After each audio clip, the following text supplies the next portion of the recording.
Hi, I'm Dr. Frank A. Thomas with another installment of the African American Legacy Preaching Series here at Christian Theological Seminary, Indianapolis, Indiana. And it is again our privilege to bring you the brightest and the best preachers in our country for conversation and dialogue.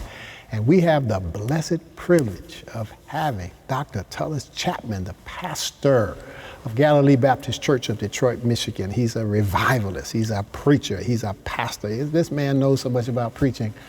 You need to call your friends right now to watch this with you, because we're getting ready to talk about preaching. Dr. Chapman, it is such an honor to have you with us.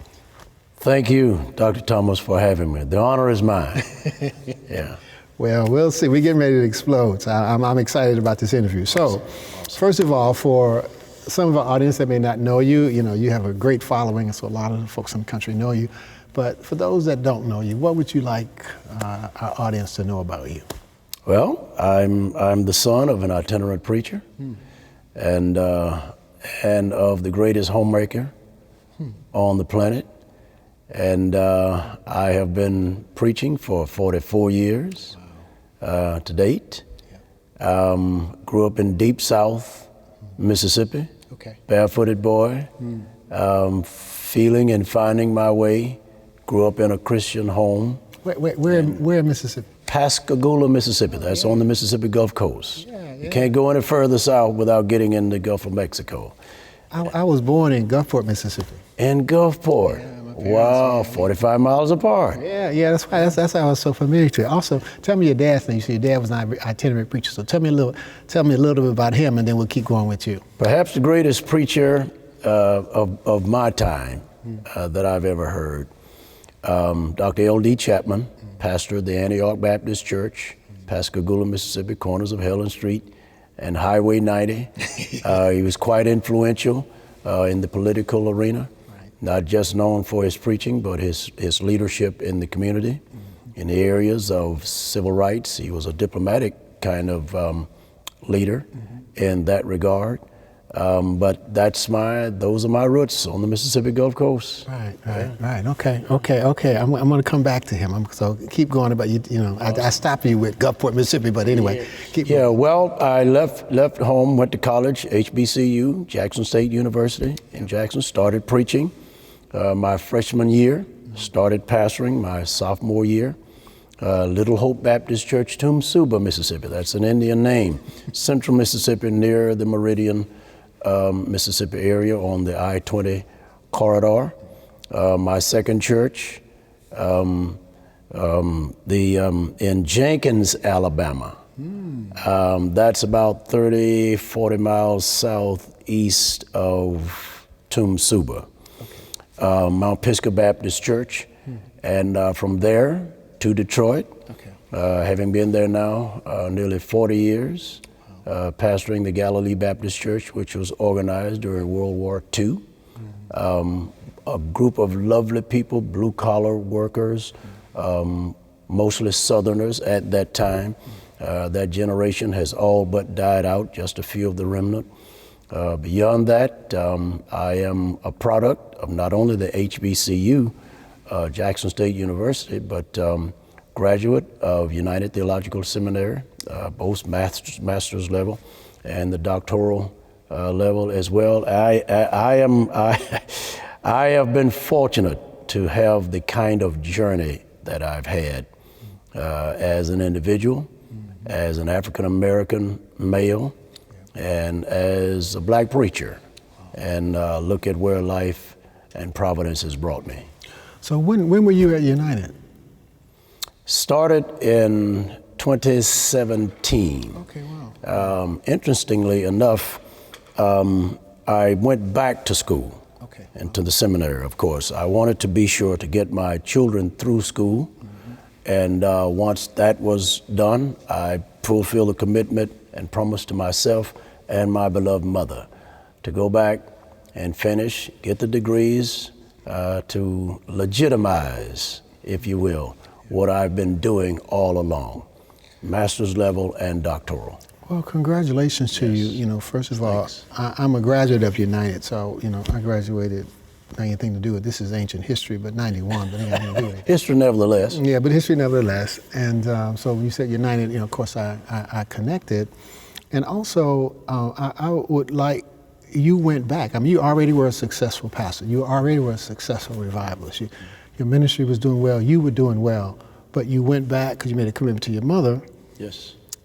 And,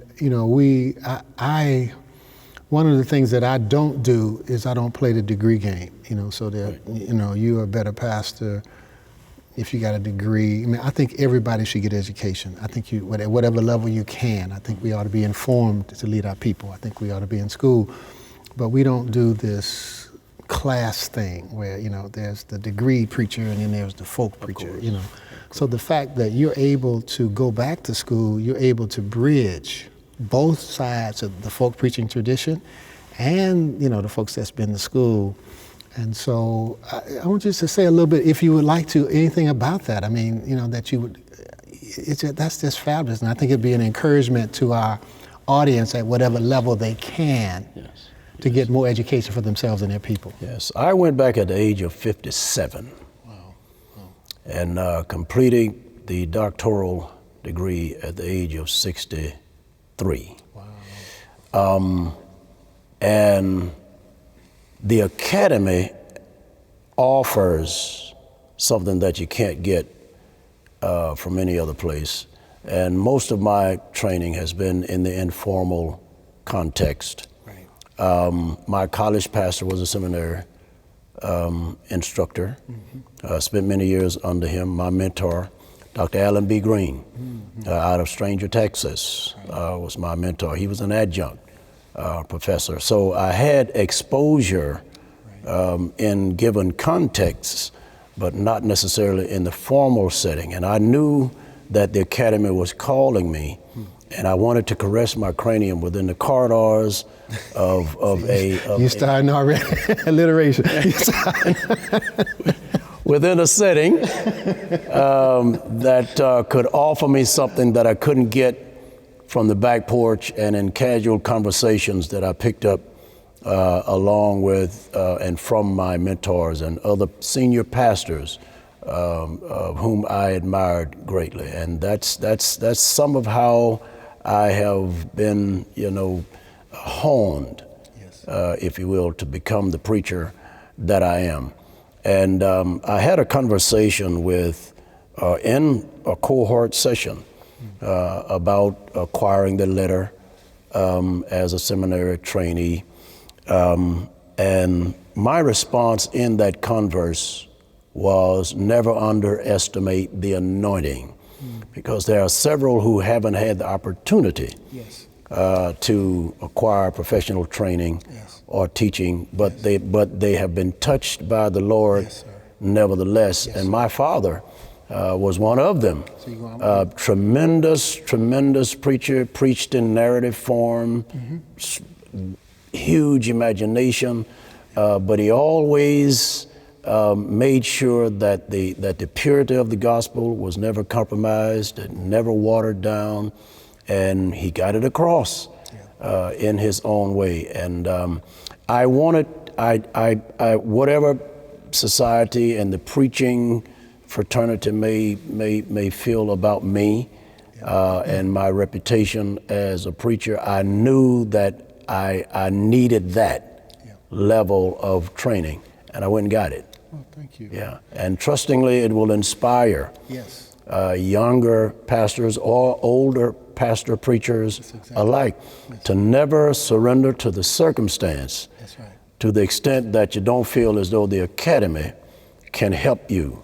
It has been a tremendous help and eye-opening experience having gone back to school and finished. Thank you. Thank you. Amen. Let's go back to your dad. Yeah. So what did you like about his preaching? My father was if I could get away with saying, a self-made kind of preacher. Okay. He was not conditioned or cultured by the seminary. He had some, classes here and there. Nevertheless, he was gifted, uniquely, mysteriously gifted. And there was a presence about him that could not be described. And it was with him in and out of the pulpit, but in the pulpit, he had an aura about him. Not just his posture, but his persona as a preacher that made his preaching effective. And I found out years later, after my father died, my mother, I collected a lot of his. I'm one of 8. I had 7 siblings, 2 of whom are now resting in the pleasantries of paradise. But having collected his material from his library, he couldn't hardly read, and which meant he couldn't hardly write. But he would take a little piece of paper about the size of my palm, and he'd write, 2 or 3 words misspelled, but he could literally preach on them all day, and he would just blow you away. And you wonder, where does this guy get this stuff from? And having become a preacher and removed from my childhood hearing him, and being a preacher hearing him, I'm just amazed. I was amazed at how he preached a sermon, if I may, several sermons, of course, but about Israel at the Red Sea, right? Couldn't go forward because of the water, couldn't go back because of the encroaching chariots of Pharaoh's army. He called it 3 minds at the Red Sea. And one mind was the mind of the people to go back. One mind was the mind of Moses. So he invokes divine assistance, he prays. And the other mind was the mind of God, and God says, go forward, and there's nothing before them but water. And this is the kind of stuff he came up with. He preached a sermon about Elijah leaving Mount Carmel, not getting there, not praying while on there, but leaving Mount Carmel, and says to King Ahab, get in your chariot and hurry, because I hear the sound of rain. And while I'm running, I'm going to run between raindrops. That's the kind of imagination he had. And I'll never forget his words to me when I went off to school and started preaching my freshman year. He was a heavy cigarette smoker. So while thumping his cigarette, of course, he said, with his finger in my face, he said, I expect you to be a better preacher than me, because you have my wisdom and my mistakes. And man, I mean, since I've been carrying that, since that day. And perhaps the most impression on my life as a minister and my ministry has been my father. We're doing mentors, so tell me about Dr. Alan B. Green. Yes, Dr. Alan B. Green was a writer for the Sunday School Publishing Board. And he also was a narrative type preacher who preached in narrative form, a narrative genre. Tremendous mind. He was one who wedded scholarship with spirit.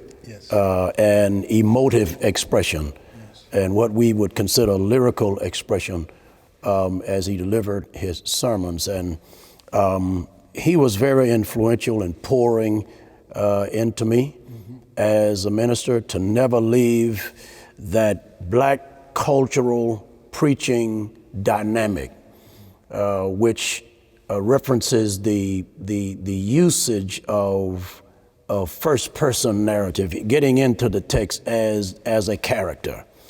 And his writing, get this, his writing was so precise. When you write for the Sunday School Publishing Board, which I have and which I do, you have to write the lessons, sermon outlines for ministers 3 years in advance. He took the same technique and started writing his sermons 3 years in advance. Wow. And his library was structured as a public library. He would provide an index area. His sermons were written and placed in binders by books of the Bible, numbered as such. And if he wanted to preach, he knew what he was going to preach. This is 2024. He would know what he would be preaching about fourth Sunday in April, 2027. And whatever he has preached before in the past, he would go to that index section and filter through book of Isaiah, book of Daniel, book of Mark. If he wanted to preach about prayer, intimacy with God, he would go to that index section, to the I section, and look up intimacy. Right. And he would have what page numbers those words were iterated in a sermon binder on his bookshelf in his library. Wow. That's how precise he was. And he conditioned me to write as such and collate sermons by book. But of course, now it's all digital now rather than in binders or manual books or binders or with manuscripts. Nevertheless, Dr. Allen B. Green held my hand. And you might remember, I preached him in the Pastors and Ministers Division as I was assigned to give direction to the Pastors and Ministers Division in the National Baptist Congress and National Baptist Convention. Dr. Green literally took me by the hand and walked me along a ministerial journey with an experience that I couldn't get any other place. He was stricken with cancer, was placed in hospice, and I went to see him on one of the last occasions to visit him. He wanted to go to the bookstore just to browse. And while browsing, he said, I promised the Lord that for every ounce of life that he would give me, I would give him back, or give back to him a pound of preaching. Came out of hospice, 6 years. Wow. Beyond hospice, and such an inspiration who did that type of pouring and mentoring and challenging to me not to settle for how I am or what my sermon delivery level was or is, but to always strive to give God more than what I've been giving. Tell me about some of your other mentors. Who else is a preaching mentor for you? My college pastor, Dr. James C. Matthews, who was very instrumental in my life. You would know Dr. William J. Shaw, who has been a counselor beyond measure, who has been very influential in my ministry. Dr. Charles Butler, former dean of Morehouse, was another who really poured into me. I've been very fortunate along my ministerial journey and pastoral journey to have been exposed to other pastors who were friends of pastors who were, we would say, renowned within the black preaching circle. My adopted godfather, Dr. John Milton Burrell, who was one of the co-founders of the Progressive National Baptist Convention. Through him, I got to know Dr. William Augustus Jones, to sit at his feet for a minute. I got to know Dr. Gardner Calvin Taylor, Prince of Preachers, to just pick his brain. Dr. Caesar Clark used to come to Detroit and preach at the Second Canaan Baptist Church during the times of Dr. David Kelly.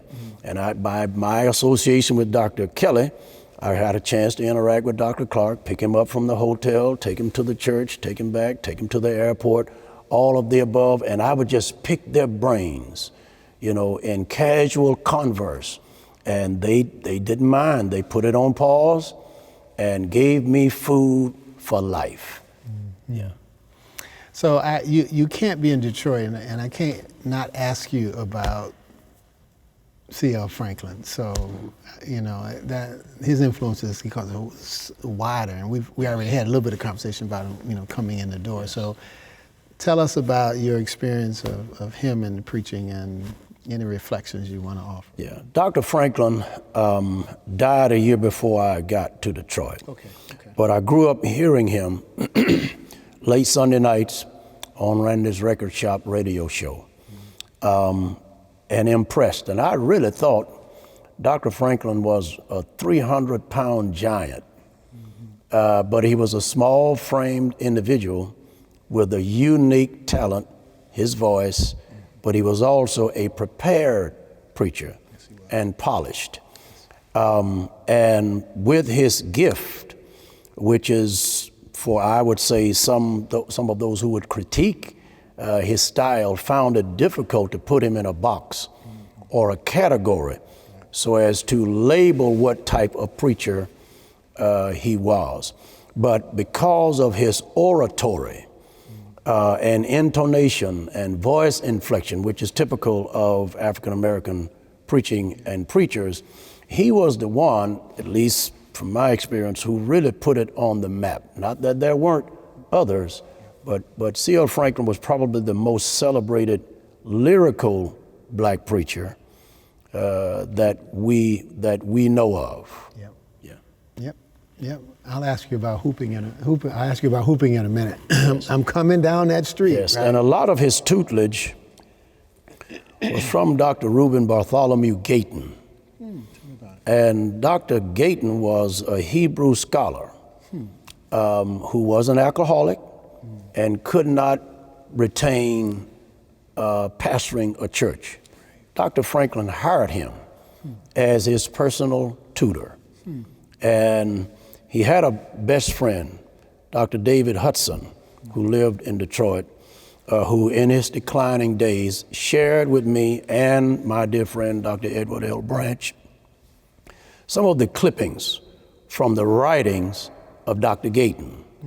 And in some of those scraps of Dr. Gayton, we saw some of the expressions and iterations of Dr. Franklin, which validates where he got it from. Yeah. This is not to demean Dr. Franklin's, approach to sermons and sermon preparation, but to see how he did it after having gotten it from Dr. Gayton and perhaps some other scholars at whose feet he sat. But when he delivered his sermons, polished, precise, and powerful, and then he went and got that Africanic, expressive aspect of black preaching and just hooped it to an extent that people were so moved emotively that was like a frenzy, which is somewhat characteristic of African American worship. Yes. Yeah, we shout with the preacher. Yeah. So tell me about your preaching. Tell me about what you consider yourself narrative, or tell me about your preaching. I would think I would perhaps fit in the category of an expository preacher. Okay. I can do inductive preaching as well as deductive preaching of a given text. Generally, congregations are more conditioned to hearing a sermonic delivery in the deductive form. I'm always intrigued with the inductive approach. I have done it, I do it. Sometimes I'll preach from notes if I don't have the time, and I prefer to preach without notes, but I do preach with notes occasionally. If I don't have the time to get the notes off of the paper and in my head, then I'll just take the manuscript to the pulpit. Nevertheless, to your point or to your question, I think I would fit in the category of an expository type preacher. Okay. Yeah, I do narratives. Yeah. I've done that. And I have a comfort level, and I hope I could get away with saying that because I don't want it to sound as though I'm an expert at African American preaching, and that I approach the pulpit casually. That's a dangerous disposition. But my point is, I'm comfortable with what the Lord has given me, and having poured into the time for preparation and meditation. And when I ascend the pulpit, at least I have, a mental grip on what I'm about to deliver, and prayerfully that the Lord would have a grip on me. This is something Dr. Robert Smith out of Beeson said on one occasion: never go to the pulpit without preparation, and never go to the pulpit depending on your preparation. That's a dangerous thing. That is. Yeah. So I've learned to take that and incorporate that into my, approach to the pulpit. Yeah. So how do you prepare a sermon? I'll start by reading a text. Well, let me say, first of all, I believe sermon preparation and approach to sermon preparation begins with physicality, mental as well as physical, exercising, eating right, because I've always been taught and cultured to believe that the oration is not separate from the orator, and to be energized and physically prepared to deliver. So working out on a constant basis, eating right, and resting as much as possible. In terms of the approach to the text, I will read a given passage of Scripture, and from that point develop themes that I would think emerged from, that passage. Yes. Read the passage in its context. Yes. Do a historical analysis on the text, as well as the author, the book, etc., so as to comprehend the background and the nuance behind that given passage of Scripture, and pray that God will give me inspiration as well as insight. And my prayer always has been, Lord, show me what I haven't seen. Let me see the unseen. Let me read the unread. And from there, I will do word studies. If it's Old Testament, it's Hebrew. If it is New Testament, I'll read the Greek of every word in that text that, demands attention. Yeah. And from that, I will sit on it for a minute. And what Cleophas LaRue calls experiential brooding, and brood over that text before I read one commentary, because I want to hear what the Lord has to say to me about this passage, along with those themes that I've extracted from that text. And once I get a general comprehension as of how this text could best be approached from my vantage point, and for the congregation that's waiting to hear what I'm about to preach, because every assembly is different. And then I will consult with commentaries and get their spin and their take on a given passage of Scripture. And once I shall have done that, then I'll begin writing. Monday is Tuesday. Tuesday is Wednesday. Wednesday is Friday. It should be completed. And Saturday, I'm meditating. I'm with the family. I'm doing whatever. And on Sunday, or wherever that is that I would have to preach or deliver that sermon, it's time to, present what I have prepared for. And sometimes I could take those Sunday sermons and preach them in conferences, revivals, but not every sermon is suitable for revival or a conference. It all depends on the congregation. So that's my basic approach to preaching. I may not preach from notes most times, but I've written every sermon and every word. So would you consider yourself a hooper? I would. So let me take any level of stigma out. I am one. I'm not a hooper, but I appreciate it. I think it's a cultural art form. I think it's genius when done right. Now, all of us have heard it abused. So right now I'm talking to, our colleague and friend, Dr. E.L. Branch, about let's lift this out of the shadows. Let's take it out of the back halls. Let's take it out of midnight at the convention and bring it to light and celebrate it. And, we can talk about its abuses and its strengths. We can talk about, so when I ask you that question, I don't have any reservation. I have a friend, Martha Simmons, I'm doing that this afternoon. Her argument is that every black preacher would hoop if they could. Yeah. And I'm in that category. If I could, I would, but I can't. Well, remember, good meat makes its own gravy. Right. You've heard that phrase. So, yeah, it is a part of our African American preaching culture. Yeah.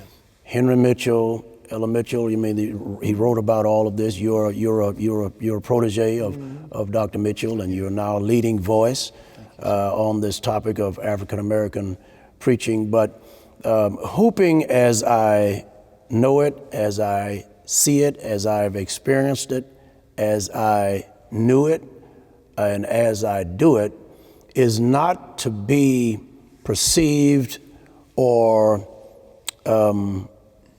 implemented in a celebrative moment of a sermon for entertainment purposes. Because I've always been taught, never target the congregants' feet, but be sure that you aim for their heads, their minds, and enlighten them, because preaching, number one, has never been designed for entertainment, and certainly the hooping, the celebrative phase of a sermon or a sermonic close. Some pastor preachers are gifted to do it without effort, and some will attempt to do it so as to mimic, contending that that's what makes the sermon, but it really isn't. Right. Good meat makes its own gravy. And those who do, and you've asked me a personal question, it is because I want to celebrate not just the sermon, but the Spirit and the Spirit deposit in me that shouted me before I even left the computer to get to the congregation. Right. And that same feeling and excitement and emotion that I have experienced while preparing the sermon, tears on the keyboard at times, on that little notepad that I script, scraps and just words and phrases that might be used in a sermon, I believe is worth celebrating, because this has been our culture since the invisible institution. Right. So I would consider myself a hooper, but I don't want to be perceived as only having that dynamic, because I think scholarship, the pulpit deserves scholarship, yes. But scholars can celebrate, yes, intellectuals can celebrate, and in the African American worship experience and preaching experience, most African American pastors and preachers do celebrate. It may not be as extensive as a C.L. Franklin or as a Caesar Clark, and this does not suggest or infer that the African American congregation does not preach a sermonic expression without that dynamic of hooping. Some people just love a good steak, but sometimes a good steak makes its own gravy. Thank you. So I want the young preachers to realize that this is not, the pulpit is never a place for entertainment, and it's not in the event of celebrating at the end of a sermon or during a sermon. It shouldn't just be at the end of a sermon. I mean, sometimes introductory is celebrative.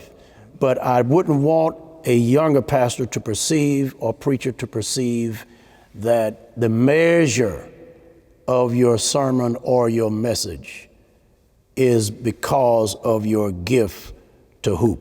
Yep, I got you. So tell me a time when it was very difficult for you to preach. In other words, it could be a personal, it could be church, but when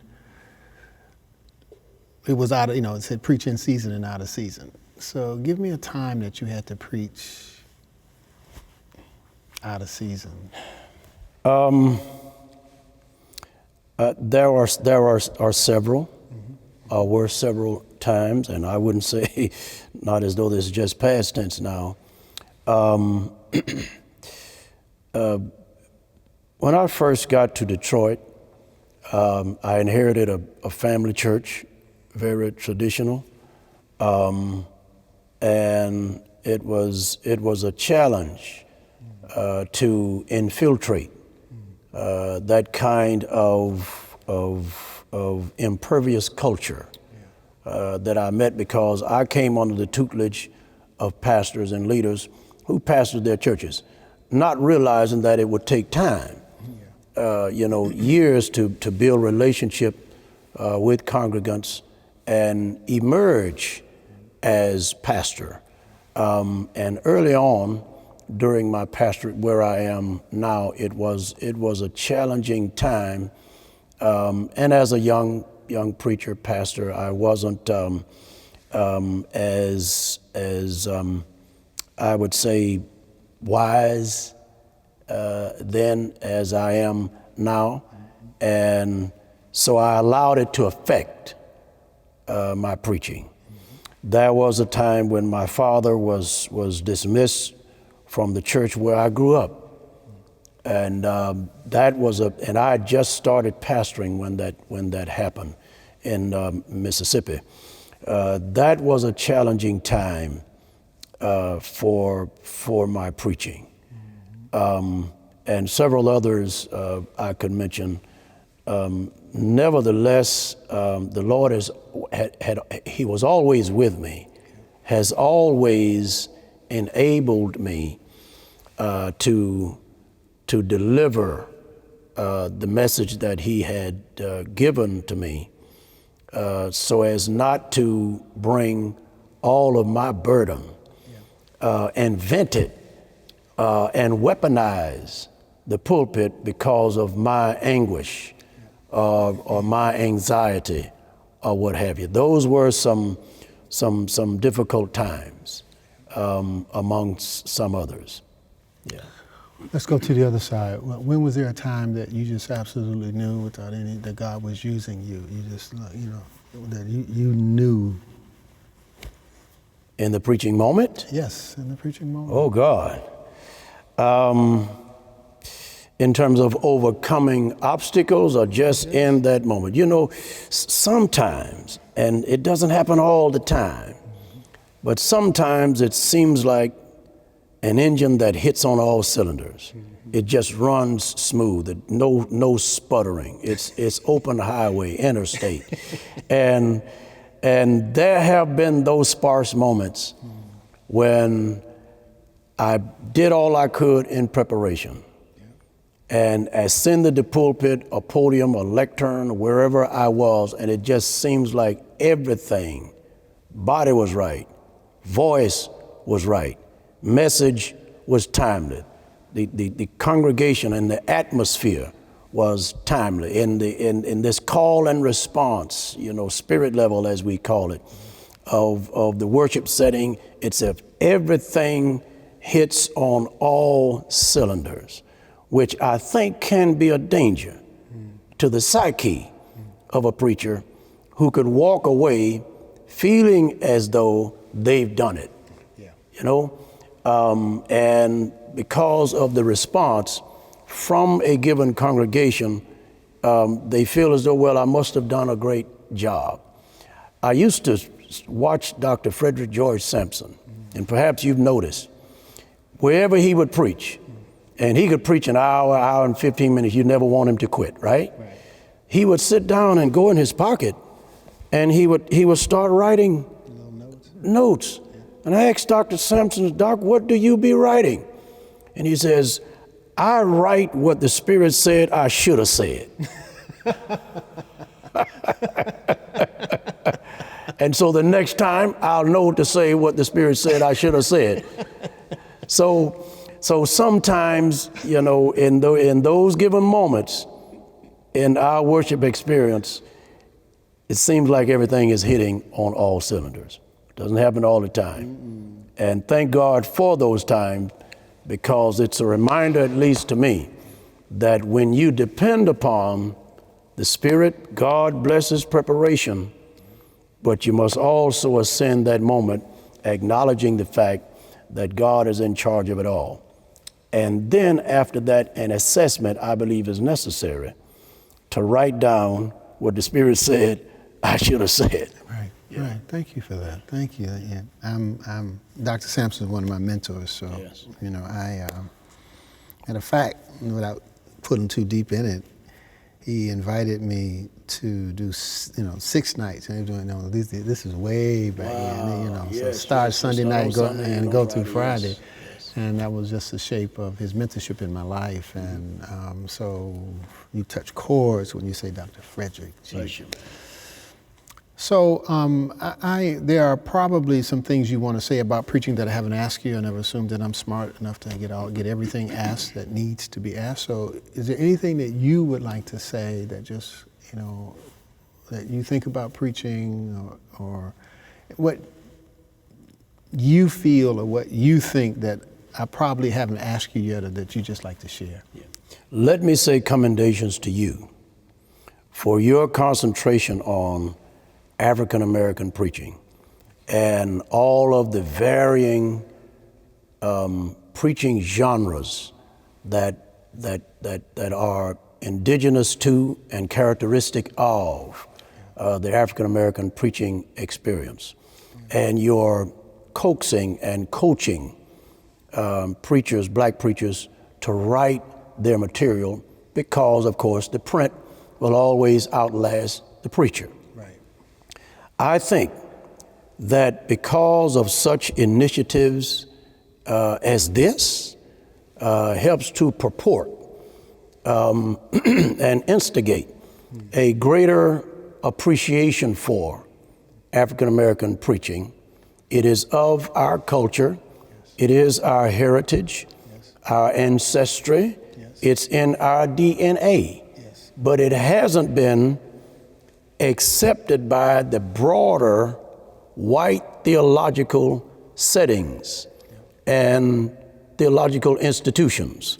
Hence, there is a need for the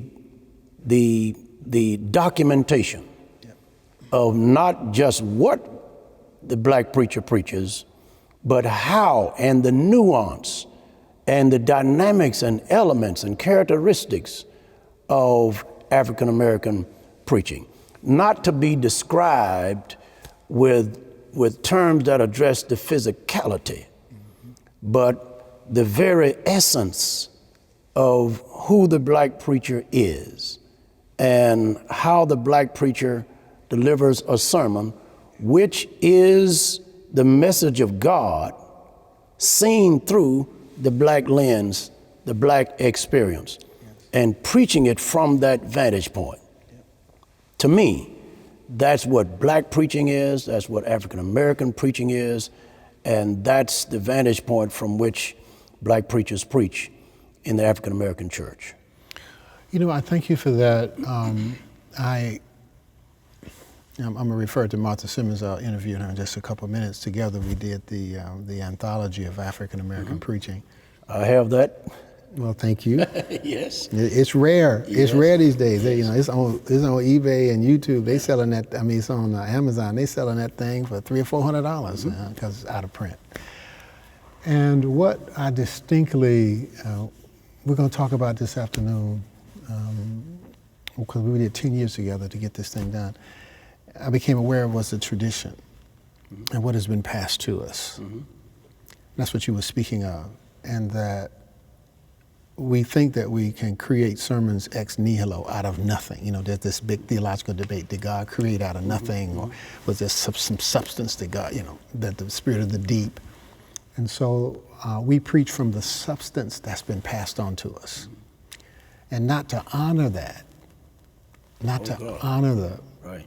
You know, to get up and act like you preaching Romans 8:28 and you saying something, when we've been preaching Romans 8:28 in the black church for 400 years. Yeah. And beyond that, Yeah.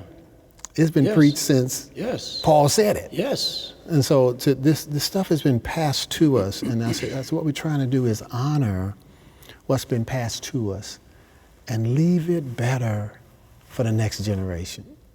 Because you're a classic example. I mean, so you're 4 or 5 years old and you're listening to your father preach, and stuff is being passed to you, you know, Yes. before you can even. Didn't even know it. Right, Yeah. rhythm and Yeah. beat and Cadence. Yeah. You know, all that's being, and you've absorbed it, and then now you've taken it to a whole nother level, which is why we have you sitting here to talk about it. But it's like, I want preachers to know this, that no preacher is greater than the tradition, because the tradition births the preachers. Of course. So as great a preacher as C.L. Franklin is, and I'll call some of my favorite, Prather Hall, I mean, great as nobody is greater than, because we've had, as you would say, thousands of C.L. Franklin. It's just this version of C.L. Franklin was meant for this time in this generation, right? Yes. Yes. And so I'm working to help dig up, to archive, to preserve, because it's been such a gift to me. It's been such a gift to us that how dare we misuse it or abuse it, or how dare we be ignorant of it? Man, when we look back in and through that anthology, these folks were preaching. I mean, you know. Yes, they were. I mean, go back to John Jasper. Converting his own, slave master through his broken English and non-educated posture and preaching. I contend that none of us are great preachers. We are just preachers who have had great exposure. You feel me? And those patriarchs and matriarchs of the black preaching tradition still exist. I was at a church in South Carolina. I can't remember the name of the church. And in the lobby, I was there to preach a citywide revival, countywide revival. In the lobby of the church where I was a picture of the old church. On the corner, this picture was taken with the street names on a corner. So I asked the pastor, and I'm trying to juxtapose where I am. Didn't look like what I saw on the picture where I was standing. So I assumed that they tore the building down. And I asked him, so you guys tore the old building down? He said, no, that building is between the walls of this one. Couldn't see it, right. But the structure was still in existence. Exactly. Those matriarchs and patriarchs of the black preaching tradition, in you, in me, and those of us who have a sense of appreciation for black preaching history. And I refuse to tear those walls down. Wow, thank you. Yeah. The only thing I'm gonna ask is, my last thing I'm gonna ask you is that you haven't talked about preaching as a pastor and preaching as a revivalist. How would you reflect? What's different preaching as a revivalist versus preaching as a pastor? I think that revival preaching is more salvific and inspirational, as opposed to pastoral preaching, which is mostly counseling. Not that it doesn't carry with it salvific overtones. We always preach, the salvation of Jesus Christ as the thematic thrust of all of our sermonic expression. That black preacher, they're going to sweeten it up. It's going to be, poetic, and it's going to have cadence. as is iterated in the book, The Jazz of Preaching. You've read that. Kurt Byron Jones. Yes, The Jazz of Preaching. So pastoral preaching is more personable, and it's a father or a mother having converse and counsel with their congregants, having been around them through the week, having seen the sights that they've seen, having heard the news, latest news that they've heard. I think that circumstance calls for a type of voice of reason for them, so that they may be helped in how to handle and deal with their practical circumstances. Whereas in a revival, I am a guest of a church. I don't know that congregation. I know the word, and I know that the word of God and the gospel helps, as it is preached and delivered, but therein lies the dividing line. Yeah, and I trust that I have been effective enough to not only distinguish the difference, but know where I am when I'm preaching whatever I'm preaching. A couple rapid fire questions, and then this is my second close. I was about to close, but now. Yeah. Well, you got to have at least two or three. As I go, as I go to my seat. Right? Yes. So, will hooping ever die? Not in the black church anymore. No, that might suggest that there are other cultures who might attempt to do it, but it is so much a part of the fabric of our worship liturgies. It is so deep in the DNA of the black preacher, man or woman. It is so Africanic that we cannot separate ourselves from our culture, our history, our motherland, and the means by which our ancestors communicated with each other. It will never die. Will revivals ever die? I believe it is impossible for revivals to die because of the counteractive, counterproductive, sophomoric, demonic kind of behavior that our culture engages and that befalls our parishioners. There will always be a need for a revival, and I would rather implement the word renewal, because the church as we know it, post-COVID, is going through a renaissance as our ministries are taking on more of a digital and technological conduit, as opposed to when there was a time when it was just a pulpit and the preacher, if you wanted to hear the best preacher, you had to go to wherever they were. But now at the click of an electronic mouse, you could hear whoever you want to hear. And while there are conferences, preaching conferences, church conferences, interviews like you're doing now, the greater appreciation for the academy, and from which comes an institutional dynamic to teaching settings, does not suggest that we don't need revival. I've always told our church, Sunday morning is revival, to inspire. And this does not presuppose that we do not need or assume that we don't need, intellectual teaching, formal settings, but we will always need revival. And I think we need to walk these parallel one with the other. For congregants, be it where an individual preacher or pastor may pastor, or whether that's in a revival setting. People are coming back to church post-COVID. And there are some who become acclimated to social media, and we somewhat have to assume the responsibility for that, because pre-COVID, live streaming was becoming quite popular. Some felt it was an artificial, impersonable kind of presence or a false reality, and then we found out that was the only means by which we could communicate with our people.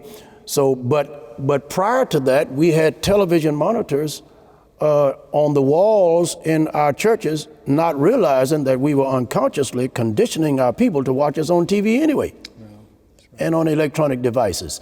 So revival now, I said that to get to this, revival now is taken on or is being done through varying mediums, not just that one locale where this renowned preacher came to preach and people poured out to hear them. Revivals will never die. This is the final one, and this is it. I'm going to my seat after this question. Will the black preacher ever die? Never. As long as there is a black presence on this planet, and as long as there is a marginalism, a circumscription, or a demarcation of the African American community, there will always be the need for the black liberating voice that has always been the mouthpiece for and to the African American community since the early 1700s in the free world. And the invisible institution on up to, 1864, the freedom of slaves with the 13th Amendment, and then protection under the law with the 14th Amendment. The black church has always been the medium, the gathering place for information, for inspiration, and the black preacher has always been that courageous, convicting voice for the people, for God, for God's people. And having said that, I don't believe that the black preacher will ever die, because the black preacher's preaching has been that liberating, uncompromising, non-surrendering, relentless preaching that is literally saving the world. Theologically, black preaching will never die. Thank you so much. And in the words of Dr. Carroll that night, I thank God for making me a preacher. Thank God for making me a preacher. God bless you, sir. Thank you. Thank you. Thank you. Thank you. Thank you. Hi, I'm Dr. Frank A. Thomas, and I am the host of the African American Legacy Preaching Series at Christian Theological Seminary of Indianapolis, Indiana. And we are just closing season 2. We did 21 interviews. We brought you 21 interviews in season 2. We are over almost 40 interviews in 2 seasons, and we yet have a season to go, a 3rd season that will begin. We're gonna take a break. We've been working. Y'all know that 21 interviews is a lot of work. We're gonna take a break at Christmas. At January, we will resume with, I maybe want to throw you a hint. I think we're going to open with a Renita Weems interview in January that you don't want to miss. We're going to take a break. We'll be back. We got probably 25 interviews next year. We seek to bring you the very best of African American preaching in America. And thank you for watching, and thank you for sharing with your friends, and thank you for posting, because people are watching these interviews all over the globe, all because you share and you tell, and you share and you tell. Thank you so much. I love you all deeply, and we'll see you for season 3.